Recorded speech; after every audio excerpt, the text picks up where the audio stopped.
नमस्कार। जम्मू कश्मीर विधानसभा चुनाव को लेकर सबसे बड़ी खबर सामने आ रही है और कभी भी तारीखों का ऐलान हो सकता है जम्मू कश्मीर विधानसभा चुनाव को लेकर। तो इस बार या जम्मू कश्मीर में क्या भारतीय जनता पार्टी अपनी सरकार बनाने जा रही है या जो गठबंधन बना है वो यहाँ पर सरकार बना पाएगा, इसको लेकर महत्वपूर्ण आंकड़े, क्योंकि जम्मू कश्मीर को लेकर बड़ी खबर सामने आ रही है और कभी भी तारीखों का ऐलान हो सकता है। और सुप्रीम कोर्ट का भी बड़ा फैसला आया है, क्योंकि चुनाव को लेकर जो प्रक्रिया है वो लगभग पूरी हो चुकी है, क्योंकि धारा 370 के बाद अब यह विधानसभा चुनाव होने जा रहे हैं और लोकसभा चुनाव की भी तैयारियां शुरू हो चुकी है, क्योंकि लोकसभा की 6 सीटें और विधानसभा की 90 सीटें आती हैं और इसी साल दोनों चुनाव होने जा रहे हैं। तो क्या कुछ आंकड़ा होगा, क्योंकि जम्मू कश्मीर महत्वपूर्ण माना जा रहा है और जम्मू कश्मीर को लेकर जो ओपिनियन पोल है वो भी काफी चौंकाने वाले आंकड़े सामने आ रहे हैं, क्योंकि जम्मू कश्मीर में जो चुनाव की प्रक्रिया है वो लगभग पूरी हो चुकी है, जो इलेक्शन कमीशन की तरफ से बड़ी जानकारी है। इसके अलावा सुप्रीम कोर्ट का भी बड़ा फैसला है कि 2024 में ही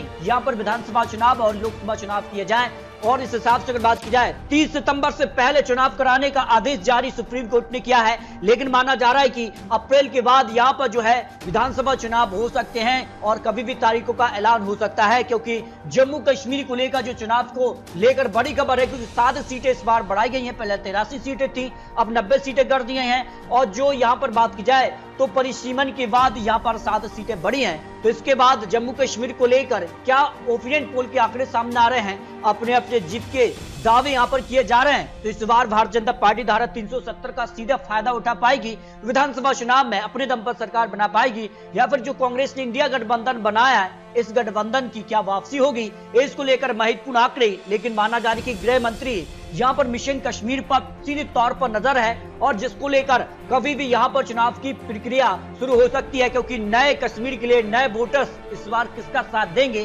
क्योंकि अपने अपने जीत के दावे किए जा रहे हैं। तो जम्मू कश्मीर में बाहरी लोग भी वोट दे सकेंगे। इसको लेकर बात की जाए तो काफी हलचल जम्मू कश्मीर में दिखाई दे रही है, क्योंकि इससे पहले जो डीडीसी चुनाव थे उसमें एक गुपकार गठबंधन बना था, तो भारतीय जनता पार्टी ने यहाँ पर सबसे ज्यादा सीटें हासिल की थी। तो उस दम पर क्या कुछ आंकड़ा होगा, इसको लेकर महत्वपूर्ण आंकड़े जम्मू कश्मीर को लेकर सामने आ चुके हैं। बात की जाए तो 2014 के बाद यहाँ विधानसभा चुनाव नहीं हुए, लेकिन 2014 की अगर बात की जाए तो यहाँ पर जम्मू कश्मीर यानी पीडीपी पार्टी ने यहाँ पर 28 सीटों पर जीत हासिल की थी। भारतीय जनता पार्टी ने 25 सीटें, यहाँ पर नेशनल कॉन्फ्रेंस को 15, कांग्रेस को 12 सीट मिली थी। इसके अलावा सीपीआई को 1 सीट और यहाँ पर एनपीपी पार्टी को 1 सीट और निर्दलीय ने 3 सीटें हासिल की थी, जब 87 सीटें रही थी। तो ऐसे में इस बार काफी कुछ बदलाव देखने को मिला है, परिसीमन भी हुआ है।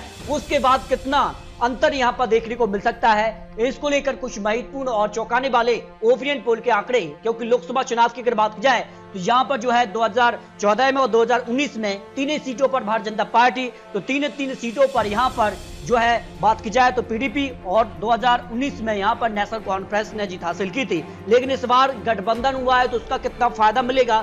डीडीसी चुनाव की अगर बात की जाए सबसे ज्यादा बड़ी पार्टी यहाँ पर 280 सीटों के लिए भारतीय जनता पार्टी बनी थी, जिसने अपने दम पर 70 सीटें, जबकि जो पीपल्स अलायंस था गुफकार गठबंधन उसको करीब 97 सीटें मिली थी, कांग्रेस पार्टी को 22 सीटें रही थी और अन्य के पक्ष में यहाँ पर 44 सीटों पर जीत हासिल की थी। तो इस बार क्या कुछ आंकड़ा होगा विधानसभा चुनाव को लेकर भी, यहाँ पर 90 सीटों का महासर्वे सामने आ चुका है। आज अगर विधानसभा चुनाव होते हैं तो इस तरह की तस्वीर बन सकती है। तो जम्मू की 11 सीटों के लिए भारतीय जनता पार्टी को 6 सीटें मिल सकती हैं।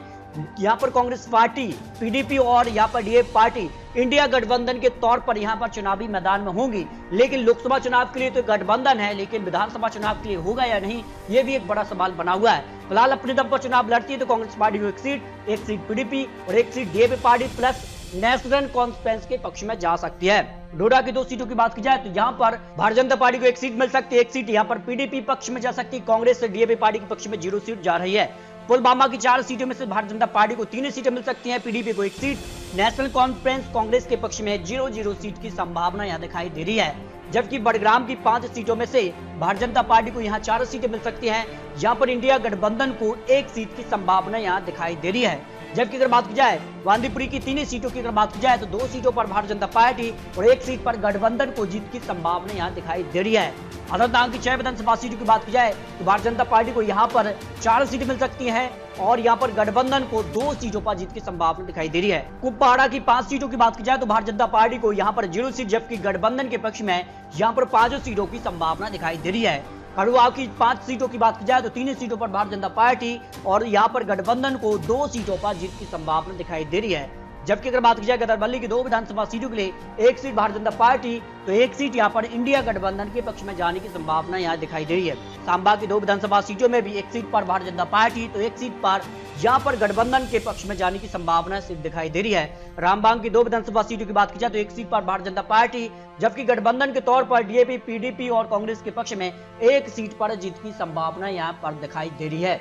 जबकि अगर बात की जाए तो यहां पर रिहायशी की 3 विधानसभा सीटों के लिए भारतीय जनता पार्टी को यहां पर 2 सीटें मिल सकती हैं और 1 सीट पर गठबंधन को जीत की संभावना यहां दिखाई दे रही है।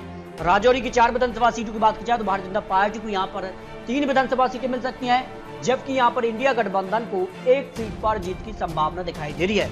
लेह की 2 विधानसभा सीटों की बात की जाए तो यहां पर दोनों सीटों पर गठबंधन का यहां पर पलड़ा भारी नजर आ रहा है। श्रीनगर की 8 विधानसभा सीटों के लिए भारतीय जनता पार्टी को सबसे ज्यादा 6 विधानसभा सीटें मिल सकती हैं, जबकि इंडिया गठबंधन, कांग्रेस, पीडीपी, डीएपी पार्टी के पक्ष में 1 सीट पर संभावना दिखाई दे रही है। शोपिया की यहां पर 2 विधानसभा सीटों के लिए 1 सीट पर बीजेपी तो 1 सीट पर गठबंधन के पक्ष में ये सीट जाती नजर आ रही है। इस तरह से अगर बात की जाए तो जम्मू कश्मीर की सभी 90 सीटों का जो फाइनल आंकड़ा सामने आ रहा है, यहाँ पर भारतीय जनता पार्टी को सबसे ज्यादा 51 सीटों पर जीत की संभावना दिखाई दे रही है। अगर जम्मू कश्मीर में आज विधानसभा चुनाव हो जाते हैं तो जम्मू कश्मीर भारतीय जनता पार्टी अपने दम पर यानी पूर्ण बहुमत की सरकार बना सकती है, जबकि कांग्रेस पार्टी को अपने दम पर 6 सीटें, जबकि पीडीपी पार्टी को यहाँ पर 19 सीटें, डीएपी पार्टी को 11 सीटें। अगर गठबंधन के तौर पर देखा जाए तो यहाँ पर सीधे तौर पर जो है 39 सीटों पर इंडिया गठबंधन को भी जीत की संभावना दिखाई दे रही है, क्योंकि 46 सीटों पर बहुमत का आंकड़ा मिलता है, वो फिलहाल भारतीय जनता पार्टी को दिखाई दे रहा है। लेकिन आपको क्या लगता है लोकसभा चुनाव और विधानसभा चुनाव में जम्मू कश्मीर में धारा 370 का कितना फायदा भारतीय जनता पार्टी को मिलने जा रहा है, इसको लेकर अपनी राय रख सकते हैं। क्योंकि बात की जाए तो यहाँ पर लोकसभा चुनाव की तैयारियां यहाँ पर जम्मू कश्मीर में शुरू हो चुकी हैं और विधानसभा चुनाव की 90 सीटों पर भी यहाँ पर काफी कुछ हलचल देखने को मिल रही है। तो आपको क्या लगता है विधानसभा चुनाव में क्या भारतीय जनता पार्टी यहाँ पर जो है सरकार बनाने जा रही है? क्योंकि जम्मू कश्मीर विधानसभा चुनाव को लेकर चुनावी तारीखों का ऐलान कभी भी हो सकता है। सुप्रीम कोर्ट ने भी यहाँ पर जारी किया है आदेश कि इसी साल विधानसभा चुनाव हो जाएं और यहाँ पर इलेक्शन कमीशन ने भी यहाँ पर जो है पूरी तैयारियां कर ली है, तो जम्मू कश्मीर में कभी भी चुनाव हो सकते हैं। तो दोस्तों आपको क्या लगता है, आप रख सकते हैं। मिलते दोस्तों और लेटेस्ट और महत्वपूर्ण विश्लेषण के साथ, तब तक के लिए जय भारत।